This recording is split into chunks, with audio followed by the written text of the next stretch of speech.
శ్రీ మహాగణాధిపతియే నమః. శ్రీ గురుభ్యో నమః. నిన్నటి భాగవతంలో బ్రాహ్మణుడు సుశీలుడికి చెప్పినటువంటి దేవీవ్రత మహత్యాన్ని విని సుశీలుడు ఇలా అంటున్నాడు బ్రాహ్మణుడితో, మహానుభావ, మీరే నా గురువులు, అంబికాదేవి మంత్రం ఉపదేశించండి, నా శక్తి మేరకు నవరాత్రులు చేస్తాను అని సుశీలుడు ప్రాధేయపడ్డాడు. బ్రాహ్మణుడు ఉపదేశించిన మాయాబీజాఖ్యమైన దివ్యమంత్రాన్ని స్వీకరించి తదేక దీక్షతో జపిస్తూ శక్తివంతం లేకుండా యథావిధిగా నవరాత్రి వ్రతం చేశాడు సుశీలుడు. క్రమం తప్పకుండా ఏటేటా చేస్తున్నాడు. 9 సంవత్సరాలు నవరాత్రులు జరుగుతూ ఉండగా మహాష్టమి నాటి అర్ధరాత్రి జగదీశ్వరి ఆ సుశీలుడికి స్వప్నంలో సాక్షాత్కరించింది. అనేక వరాలను ప్రసాదించి కృతకృత్యుణ్ణి చేసింది. వ్యాసమహర్షి ఈ వ్రతాన్ని శ్రీరామచంద్రుడు చేశాడని విప్రుడు చెప్పాడు కదా, ఏ విధంగా చేశాడు, ఎందుకు చేశాడు? రాజ్యభ్రష్టుడయ్యాడని సీతను ఎవరో అపహరించుకోయారని అన్నావు కదా, ఈ విశేషాలన్నీ వినాలని ఉంది. శ్రమ అనుకోకుండా క్లుప్తంగానైనా చెప్పి నాకు పుణ్యం కట్టుకోవా అన్నాడు జనమేజయుడు. జనమేజయుడు ఇలా ప్రశ్నిస్తాడని వ్యాసుడు ఊహించినట్టున్నాడు. ఒక్క చిరునవ్వు నవ్వి విసిరి రామకథను అందుకున్నాడు. సౌనకాది మహామునులారా, వ్యాసుడు చెప్పిన రామకథ ఇది, శ్రద్ధగా ఆలకించండి. దశరథుడనే మహారాజు అయోధ్య పట్టణాన్ని రాజధానిగా ప్రజాపరిపాలన సాగిస్తున్నాడు. ఇతడు సూర్యవంశపు రాజు. యజ్ఞయాగాదులు చేస్తూ ధర్మబద్ధంగా రాజ్యం వెళ్తున్నాడు. ఆయనకి రామ, భరత, లక్ష్మణ, శత్రుఘ్నుడు అనే 4 కుమారులు, కౌసల్యాసుతుడైనటువంటి రాముడు, కైకేయికి కొడుకు భరతుడు, సుమిత్రకు కవలపిల్లలైనటువంటి లక్ష్మణ, శత్రుఘ్నులు జన్మించారు. ధనుర్విద్యతో సహా అన్ని విద్యలు వీళ్ళు నేర్చుకున్నారు. ఒక రోజున విశ్వామిత్రుడు వచ్చి యాగ సంరక్షణ కోసమని 16 ఏళ్ల పసిబాలుడైన రాముణ్ణి తన వెంట రమ్మని అడిగాడు. దశరథుడు ముందు కొంత బెట్టు చేసిన తర్వాత మెత్తబడి పంపించాడు. రామలక్ష్మణులు విశ్వామిత్రుడితో వెళ్ళారు. దారిలో రాముడు ఒకే ఒక్క బాణంతో తాటకిని సంహరించాడు. సుబాహుణ్ణి సంహరించాడు. మారీచుణ్ణి ఎగరగొట్టాడు. యాగ సంరక్షణ చేశాడు. అటు నుంచి కౌశికుడితో కలిసి మిథిలా నగరానికి వెళ్ళాడు. దారిలో అహల్య శాప విమోచనం కలిగించాడు. శివధనుర్భంగం చేసి రాముడు సీతను వివాహం చేసుకున్నాడు. లక్ష్మణుడు ఊర్మిళను పరిణయం ఆడాడు. జనకుడి సోదరుడు కుశధ్వజుడు, ఆయనకి 2 కూతుళ్ళు, మాండవి, శృతకీర్తి. వీరిద్దరిని భరత, శత్రుఘ్నులు చేపట్టారు. దశరథుడు శ్రీరాముడికి పట్టాభిషేకం చెయ్యాలని అన్ని ఏర్పాట్లు చేసుకున్నాడు. కానీ కైకేయి పాత వరాలను 2 అప్పు అడిగింది. భరతుడికి పట్టాభిషేకం జరగాలి, రాముడికి 14 ఏళ్ళు వనవాసం చెయ్యాలి. సీతాలక్ష్మణులతో కలిసి దండకారణ్యాలకు వెళ్ళాడు రాముడు. పుత్ర విరహం తాళలేక దశరథుడు అసూలు బాసాడు. భరతుడు పట్టాభిషేకాన్ని తిరస్కరించాడు. పంచవటిలో రామలక్ష్మణులు శూర్పణఖకు ముక్కు, చెవులు కోసేశారు. ఖరాది రాక్షసులను 14,000 మంది దండెత్తి వస్తే రాముడొక్కడు అనాయాసంగా సంహరించి జయలక్ష్మిని వరించాడు. రాక్షస సంహారానికి సంతోషించిన మునులంతా వీరిని దీవించారు. శూర్పణఖ లంకకు వెళ్ళి తన సోదరుడైనటువంటి రావణుడికి విషయమంతా విన్నవించింది. సీతాపహరణానికి ప్రోత్సహించింది. దశకంఠుడు మారీచుడు ఆశ్రమానికి వచ్చి అతన్ని బంగారు లేడిని చేసి రాముణ్ణి అడవిలోకి దూరంగా తీసుకుపోయేటట్టుగా పథకం వేశాడు. బంగారు లేడిని చూసిన సీతాదేవి ముచ్చటపడింది. తెమ్మని రాముడిని కోరింది. రాముడు ఏమీ ఆలోచించకుండా దాని వెంట పడ్డాడు. అది మాయాలేడి, చిక్కలేదు. చివరికి రాముడు బాణం వేశాడు. ఆ మాయాలేడి ప్రాణం వదులుతూ హా లక్ష్మణ అని బిగ్గరగా రామకంఠంతో అరిచింది. అది విన్న జానకి సౌమిత్రుని సహాయంగా వెళ్ళమంది. నిన్ను ఒంటరిగా విడిచి వెళ్ళను, రాముడికి ఏ ప్రమాదం జరగలేదు అని సౌమిత్రి ఎంత చెప్పినా సీత వినిపించుకోలేదు. పైగా శంకించి తూలనాడింది. విధి లేక లక్ష్మణుడు సీతను ఒంటరిగా వదిలి వెళ్ళాడు. రావణుడు భిక్షక రూపంలో సీతాదేవిని సమీపించాడు. ఆమె కథ అంతా అడిగి తెలుసుకున్నాడు. నిజరూపం చూపించాడు. నీ స్వయంవరానికి మీ తండ్రి నన్ను కూడా పిలిచాడు. అయితే రుద్రచాపానికి భయపడి నేను రాలేదు. అప్పటినుంచి నీ మీద నాకు మనసుంది. నన్ను చేపట్టు. ఈ కష్టాలు ఏం పడతావు? నాతో వచ్చి దివ్యభోగాలు అనుభవించు. నాకు తగినవి అవే కానీ ఈ కష్టాలు, నీకు తగినవి అవే కానీ ఈ కష్టాలు కడగండ్లు కావు. నువ్వు ఇలా వనవాసం చేస్తున్నావని తెలిసి అలనాటి నా అనురాగాన్ని మళ్ళీ స్మరించుకుని నీకోసమే వచ్చాను. నా శ్రమను సఫలం చెయ్యి అని రావణుడు సీతతో అన్నాడు. ఈ రూపానికి, ఈ ప్రసంగానికి సీతాదేవి భయవిహ్వల అయ్యింది. ధైర్యం కూడదీసుకుంది. కఠినంగా బదులు చెప్పింది. పౌలస్తా, ఏమిటి నీకు ఈ దుర్బుద్ధి? నేనెవరిననుకుంటున్నావు? జనక మహారాజు గారి కూతుర్ని, వేశ్యను కాదు. నా రాముడు వచ్చి నిన్ను చంపకముందే లంకకు పారిపో. నా కోసమని అనవసరంగా చచ్చిపోకు అంటూ సీతాదేవి తన పర్ణశాల లోపలికి అగ్నిహోత్రం సన్నిధికి వెళ్ళిపోయింది. రావణుడు వెంబడించి బలాత్కరంగా పట్టుకుని రథంలో కూర్చోబెట్టుకున్నాడు. రామ, లక్ష్మణ అంటూ సీతాదేవి దారుణంగా విలపించింది. రథం ఆకాశంలోకి లేచింది. లంక వైపుకు దూసుకుపోతోంది. జటాయువు ఎదిరించి నిహతుడయ్యాడు. సీతను తీసుకువెళ్ళి రావణుడు లంకలో అశోకవనంలో కూర్చోబెట్టాడు. రాక్షసీగణాన్నంతటినీ కావలా ఉంచాడు రావణుడు. మాయలేడిని చంపి తిరిగి వస్తున్న రాముడికి సౌమిత్రుడు ఎదురయ్యాడు. జరిగింది చెప్పాడు. ఇద్దరు త్వరగా పర్ణశాలకు వచ్చారు. సీత కనిపించలేదు. అడవి అంతటా గాలించారు. భోరున విలపించారు. కొన ప్రాణంతో ఉన్న జటాయువు జరిగిన సంగతి చెప్పాడు. వెంటనే ప్రాణాలు విడిచిపెట్టాడు జటాయువు. అతడికి అగ్ని సంస్కారాలు జరిపించి రామలక్ష్మణులు దక్షిణ దిశగా బయలుదేరారు. కబంధుని చంపి అతడికి శాప విమోచనం కల్పించాడు రాముడు. అతడి సూచనపై ఋష్యమూకానికి వెళ్ళి సుగ్రీవుడితో అగ్నిసాక్షిగా స్నేహం చేశాడు. వారిని సంహరించి సుగ్రీవుని కిష్కింధకు రాజుని చేశాడు. వర్షాకాలం గడిచే వరకు ప్రసరణ పర్వత గృహంలో తలదాచుకున్నారు రామలక్ష్మణులు, ఆ సోదరులు. ఈ సీతావిరహం తట్టుకోలేక రాముడు పరి విధాల పరితపించాడు. లక్ష్మణ, ఇప్పటికీ కైకేయి కోరిక తీరిందయ్యా. కళ్ళు చల్లబడి ఉంటాయి. జానకి జాడు తెలియకపోతే నేను జీవించలేను. సీత లేకుండా తిరిగి అయోధ్యకు వెళ్ళలేను. చేతికి అందిన రాజ్యమా జారిపోయింది. వనవాసం ప్రాప్తించింది. తండ్రి మరణించాడు. సీతాపహరణం జరిగింది. ఇన్ని చేసి ఇంతగా నన్ను ఏడిపించుకు తింటున్న దుష్టదైవం ఇక ముందు ఇంకా ఏం చేస్తాడో. భవిష్యత్తు దుర్జయం కదా. మనకు ఏ కష్టాలు రాసిపెట్టి ఉన్నాయో. సూర్యవంశంలో పుట్టి రాజపుత్రులమై ఉండి ఇలా అడవిలో పడి ఏడుస్తున్నాం. రాజభోగాలన్నీ విడిచిపెట్టి నువ్వు నా వెంట వచ్చావు. నీ తలరాత అలా ఉంది. ఏం చేస్తాం? అనుభవించు. దుఃఖాలన్నిటినీ దిగమింగుకో. తమ్ముడు, మన వంశంలో నా అంతటి దురదృష్టవంతుడు, దుఃఖబాధినుడు మరొకడు లేడు. గతంలో కూడా లేడు, భవిష్యత్తులో కూడా ఉండడు. ఏం చేయడానికి దారి కనపడటం లేదు. ఈ దుఃఖసాగరం నుంచి బయటపడడానికి తరుణోపాయం కనిపించటం లేదు. నువ్వు తప్ప నాకు మరో సహాయకుడు ఎవడూ లేడు. ఎవరిని అని ఏమి ప్రయోజనం? నా తలరాత ఇలా ఉంది అంతే. నన్ను వివాహం చేసుకుని వైదేహి కష్టాల పాలైంది. లంకేశుడి ఇంట్లో ఎంతగా విలపిస్తోందో ఏమో. పరమ పతివ్రత సుశీల. రావణుడికి లొంగదు కాక లొంగదు. అతడు బలాత్కారం చేస్తే ప్రాణాలైనా వదిలేస్తుంది తప్ప స్వైరణిలా ప్రవర్తించదు. అతడికి లొంగదు. జానకి మరణిస్తే నేను మరణిస్తాను. ఈ ప్రాణాలతో, ఈ శరీరంతో నాకే పని లేదు. రాముడు ఇలా విలపిస్తుంటే లక్ష్మణుడికి దుఃఖం ముంచుకు వచ్చింది. అయినా నిబ్బరించుకుని అన్నగారిని ఇలా ఓదార్చాడు. అగ్రజ, ఏమిటి బేల్తనం? నీ వంటి మహావీరులు ఇలా నీరు కారిపోతే ఎలాగా? ధైర్యం తెచ్చుకో. ఆ రాక్షసాధముడైనటువంటి రావణ్ణి సంహరించి సీతాదేవిని నేను తీసుకొస్తాను. అధైర్యపడకు. నీ వంటి ధీరులు ఆపదలోనన్నా సంపదల్లోనూ ఒకే రీతిలో నిశ్చలంగా ఉండాలే కానీ సామాన్యుల్లో చెలించిపోతే ఎలాగా? సంయోగ వియోగాలు దైవాధీనాలు జరుగుతూనే ఉంటాయి. దుఃఖపడి ప్రయోజనం ఏమిటి? ప్రస్తుతం మనకి రోజులు బాగోలేదు. అందుకని రాజ్యహాని, వనవాసం, సీతాపహరణాలతో కష్టాలు పాలయ్యాం. మంచి రోజులు వస్తాయి. అప్పుడు మనం అన్నీ సమకూరుస్తాయి, పరిణమిస్తాయి. కష్టయోగం ఎలా తప్పించుకోలేకపోతున్నామో అలాగే సుఖయోగము తప్పించుకోలేము.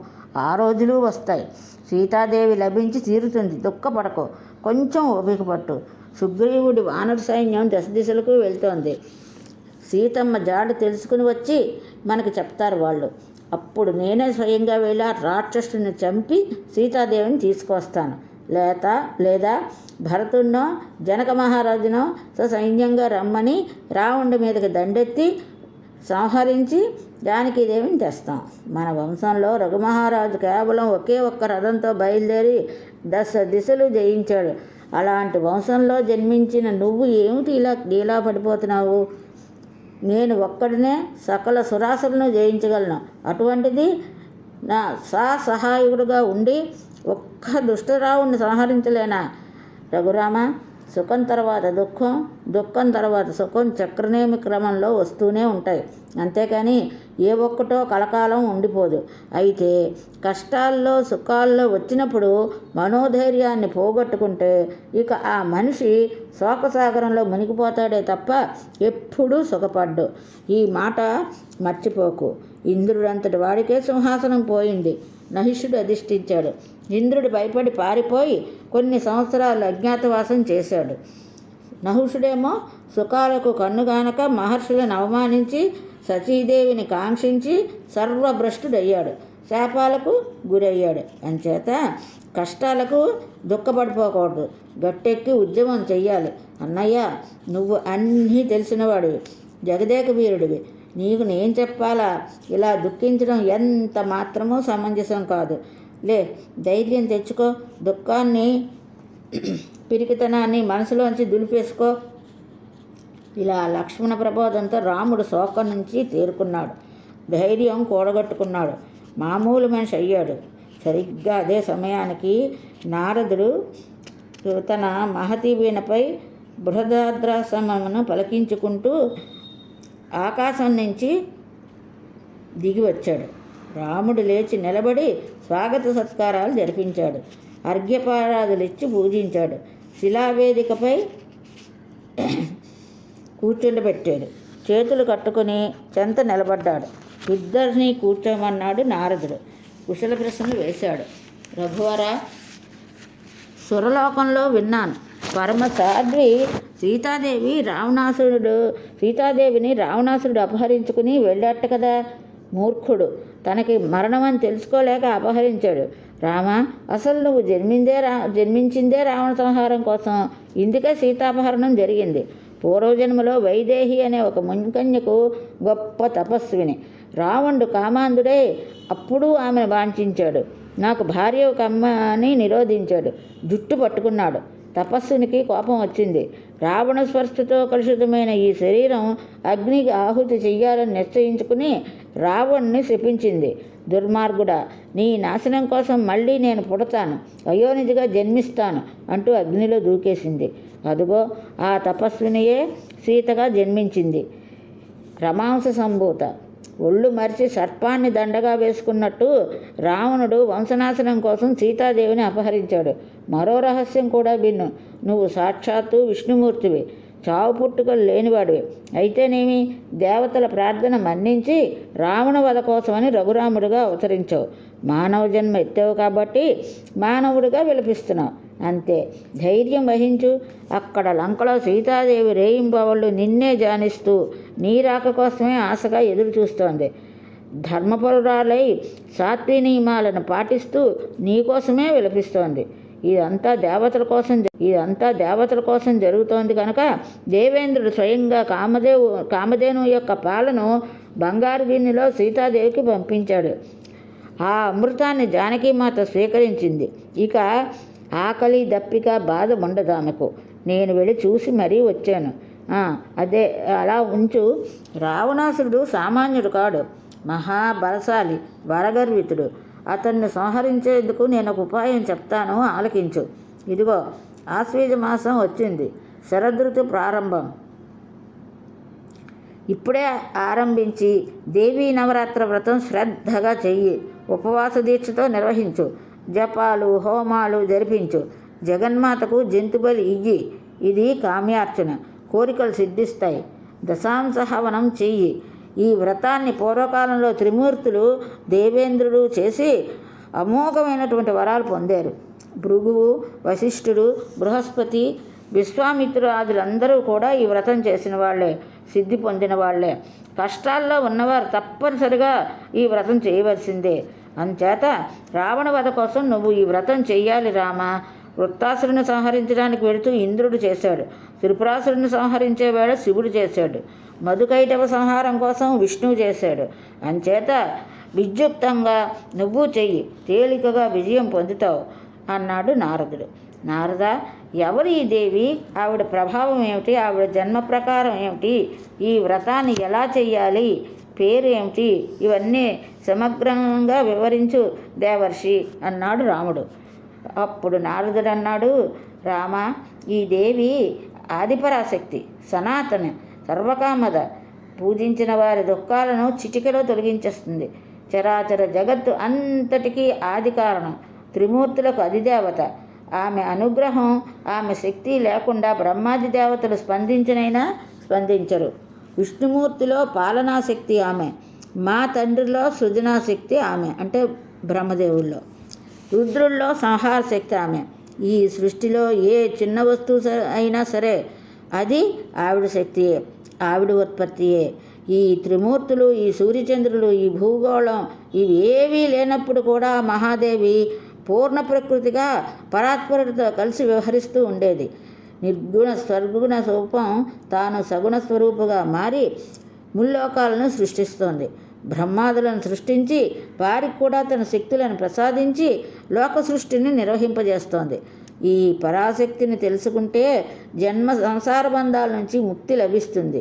ఆవిడ పర, విద్య, వేదాజ్య, వేదకారిణి. బ్రహ్మాది దేవతలు ఆవిడ గుణాలను, పనులను తెలుసుకుని అసంఖ్యాకంగా దివ్యనామాలు కల్పించారు. అకారం మొదలు షకారం వరకు ఉన్న అచ్చులు, హల్లులు, గుణింతాలను కలుపుకుంటూ వెళ్తే ఎన్ని పదాలు తయారవుతాయో అన్ని నామాలధేయాలున్నాయి ఆవిడికి. రఘువర, క్లుప్తంగా పూజా విధానం చెప్తున్నాను తెలుసుకో. సమతలంలో పీఠం వేసి జగదంబికను ప్రతిష్ఠించాలి. 9 నాళ్ళు ఉపవాసం ఉండాలి.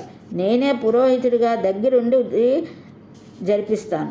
దేవకార్యం కోసం ఈపాటి సహాయం చెయ్యాలని ఉత్సాహంగా ఉంది అన్నాడు నారదుడు. జన్మజయ, నారదుడే పూనుకుంటే ఇంకా లోటేముంది? రాముడు ఉత్సాహంగా నవరాత్రి వ్రతం చేశాడు. పీఠం పెట్టి జగన్మాతను ప్రతిష్ఠించాడు. హోమము, మంత్రజపము, బలిదానము జరిగాయి. ఉపవాస దీక్షతో, భక్తి శ్రద్ధలతో నిత్యార్చనలు జరుపుతున్నాడు రాముడు. అష్టమి నాటి రాత్రి స్వప్నంలో జగదంబిక దర్శనం అనుగ్రహించింది. సంహారుడి అయి గిరిశృంగంపై నిలబడి మేఘ గంభీర కంఠంతో జగదీశ్వరి ఇలా పలికింది. మహావీర రఘురామ, నీ భక్తి శ్రద్ధలకు మెచ్చాను. కావలసిన వరం కోరుకో, ఇస్తాను. నువ్వు నారాయణాంశ సంభూతుడివి. రావణ వధ కోసం దేవతల కోరిక మీద మానవుడిగా జన్మించావు. పూర్వకాలంలో మత్స్యాది అవతారాలు ధరించి దుష్ట శిక్షణ చేశావు, శిష్ట సంరక్షణ చేశావు. వేదాలను రక్షించింది నువ్వే. కశ్యప రూపం ధరించి, అంటే తాబేలు రూపంలో ధరించి మండర పర్వతాన్ని ఎత్తావు. వరాహుడు రూపం ధరించి మేదిని కూరపై నిలబెట్టావు. నరసింహావతారం ధరించి హిరణ్యకశిపుని చీల్చి చెండాడావు. ప్రహ్లాదుని కాపాడావు. వామనావతారంలో బలిచక్రవర్తిని అణచి త్రివిక్రముడిగా విజృంభించావు. పరశురాముడిగా క్షత్రియులను జయించి భూమిని అంతటినీ కశ్యపుడికి దారపోసావు. ఇప్పుడు దశరథరాముడిగా జన్మించావు.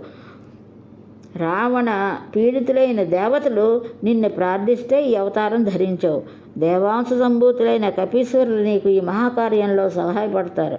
వారికి నా శక్తాంశ ఉంటుంది. ఆదిశేషుడు లక్ష్మణుడిగా అవతరించాడు. అతడు ఇంద్రజిత్తును సంహరించడం కోసమే జన్మించాడు. రామ, నీకు జయం కలుగుతుంది. పాపిష్టి రావుడిని సంహరించి సుఖంగా రాజ్యపాలన సాగించు. 11,000 సంవత్సరాల పాటు నీ పాలన గడుస్తుంది. అప్పుడు తిరిగి వైకుంఠానికి వెళ్దువు గాని అని అంబ పలికింది శ్రీరామునితో. జనమేజయ, ఈ మాటలు చెప్పి సింహవాహన అదృశ్యమైంది. రాముడు సంతుష్టాంతరంగుడై వ్రతాన్ని దీక్షతో పూర్తి చేశాడు. దానాలు, అన్న సంతర్పణలు యథాశక్తిగా నిర్వహించాడు. విజయదశమి నాడు వానరసేనతో లంకాపట్టణంపైకి దండయాత్ర సాగించాడు. సేతుబంధనం చేసి లంకలో ప్రవేశించి రావణుని సంహరించాడు. లోకంలో ఎన్నో పురాణాలు ఉన్నాయి. అవేవి దేవీ భాగవతానికి సాటిరావు. ఇది శ్రోతలకు విశేష ఫలదం, భుక్తి ముక్తి ప్రదం. ఇక చతుర్థ స్కందంలోకి వెళ్తున్నాము. సౌనకాది మహామునులారా, సర్వజ్ఞుడైన వ్యాసుడి సన్నిధిలో దొరికేసరికి జనమేజయుడు తన సందేహాలన్నింటినీ తీర్చుకోవాలనుకున్నాడు. ఒక్కసారిగా చాలా ప్రశ్నలు గుప్పించాడు. వ్యాస మహర్షి, నువ్వు సర్వజ్ఞుడివి, వంశచరిత్రలన్నీ తెలిసినవాడివి, మా వంశాన్ని నిలబెట్టిన వాడివి కనుక అడుగుతున్నాను. దయచేసి నా సందేహాలు తీర్చు. సూరసేన సుతుడైన వసుదేవుడికి శ్రీహరి పుత్రుడిగా జన్మించాడని కథ విన్నాను. దేవకీ వసుదేవులకు కంసుడు కారాగారంలో బంధించాడని, వారికి పుట్టిన 6 బిడ్డలను సంహరించాడని, అష్టమగర్భంగా శ్రీహరి కారాగారంలోనే జన్మించాడని, అటుపైన గోకులానికి చేరాడని, అంతటి కుమారుడున్న దేవకీ వసుదేవులకు కారాగారం తప్పలేదని విన్నాను. ఇలా ఎందుకు జరిగింది? ఈ దంపతుల పూర్వజన్మ సుకృతమా దుష్కృతమా ఇది? వీరికి ఒక ఆడపిల్ల పుట్టిందని, ఆ పసిబిడ్డను కంసుడు నేలకు విసిరికొడితే ఆకాశంలోకి ఎగిరి అష్టభుజిగా మారిందని విన్నాను. నిజమేనా? ఆ పసిబాల ఎవరు? శ్రీకృష్ణుడి గృహస్థాశ్రమ జీవితం ఎలా సాగింది? అతడికి చాలామంది భార్యలు ఉండేవారని తెలిసింది. అతడు దేహత్యాగానికి సంబంధించిన కొన్ని కింవదంతులు వ్యాప్తిలో ఉన్నాయి. వాటికేమో కానీ అసలు ఏం జరిగిందో తెలిసినవాడు నువ్వు. ఆ సత్యం నాకు ఎరుకపరచు అన్నాడు. బదరికాశ్రమంలో తపస్సు చేసుకునే నరనారాయణులే ఇంద్రోపేంద్రులని, వారే కృష్ణార్జులని నారద మహర్షులు చెప్తూ ఉంటారు. ఇది ఎలా సాధ్యమైంది? శాంతంగా తపస్సు చేసుకునే మహర్షులు క్షత్రియులుగా ఎందుకు జన్మించారు? దీనికి ఏదైనా శాప కారణం ఉందా? ఒక బ్రాహ్మణుడి శాపం వల్ల యాదవ వంశం నశించిందని, గాంధారి శాపం వల్ల కృష్ణుడి వంశం అంతరించిందని అంటారు. నిజమేనా? జగద్రక్షకుడైన శ్రీకృష్ణుడికి పుత్రుడిగా జన్మించిన ప్రద్యుమ్నుడు ఒక శంబరుడు పురుటి గది నుంచి అపహరించాడట కదా, ఇది ఎలా సాధ్యమైంది? వాసుదేవుడు దివ్యదృష్టితోనైనా గమనించలేకపోయాడా? అడ్డుకోలేకపోయాడా? అలాగే మరొక సందేహం మనస్సును పట్టి పీడిస్తోంది, ఆందోళన కలిగిస్తోంది. భూభారాన్ని తొలగించడం కోసం విష్ణువే కదా కృష్ణుడిగా జన్మించాడు. అంతటివాడు తానే ఎవరికో భయపడి మధురా రాజ్యాన్ని వదిలేసి ద్వారావతికి పారిపోవలసిన అవసరం ఎందుకు వచ్చింది? చివరి రోజుల్లో శ్రీకృష్ణుడి భార్యలకు ఏ రక్షణ లేకపోయింది, దొంగలు దోచుకున్నారట. ఇదేం దారుణం స్వామి? ఏమిటి దీనికి కారణం? పాండవులు దైవాంశ సంభూతులు కదా, కృష్ణ భక్తులు కదా, మహావీరులే అత్యద్భుతంగా రాజసూయాగం చేశారు కదా. అయినా అడవుల పాలయ్యారు, ఎన్నో కష్టాలు పడ్డారు. వారు చేసిన పాపం ఏమిటి? యజ్ఞఫలం ఏవైనట్టు? అగ్నిగుండం నుంచి వచ్చిన లక్ష్మీదేవిలా జన్మించిన ద్రౌపదీ సాధ్వికి జీవితం అంతా దుఃఖమయంగానే సాగింది. ఒకటి గడిస్తే ఒకటిగా కడగండ్లు. నిండు సభలో దుశ్శాసనుడు జుట్టు పట్టుకుని ఈడ్చాడు. రజస్వలగా ఏకవస్త్రగా ఉన్నదాన్ని ఈ అవమానం జరిగింది. విరాటుడి కొలువులో సైరంధ్రిగా తలదాచుకుంది. కీచక జయద్రథులు చేసిన అవమానాలు భరించింది. వీటన్నిటికీ కారణం ఏంటి? ఏ జన్మలో చేసుకున్న పాపం? సదాచార సంపన్నులై పాండవులు భీష్మద్రోణులను మోసంతో సంహరించారు. జగత్తు నశ్వరమని తెలియదా? తెలుసు. అయినా రాజ్యలాభం వారిని దారి తప్పించింది. దీనికి వాసుదేవుడి వత్తాసు మరీ విడ్డూరం. చివరికి వంశనాశనం అయింది. ఎవరు ఏం బావుకున్నారు కనుక రాజ్యలోభంలో యుద్ధాలు చేసి యోధులను చంపి ఆ నెత్తురు కూడు తింటూ అదే వైభవం అనుకున్న భిక్షాటనమో శిల్పాటనమో ఉత్తమం కదా. వ్యాసర్షి, విచ్ఛిన్నం కాబోతున్న మా వంశాన్ని ఒకప్పుడు నువ్వే స్వయంగా కాపాడావు. దేవన్యాయంగా గోళకులను పుట్టించావు. ఇది ఈరోజు దేవీ భాగవతం. ఇంతటితో స్వస్తి.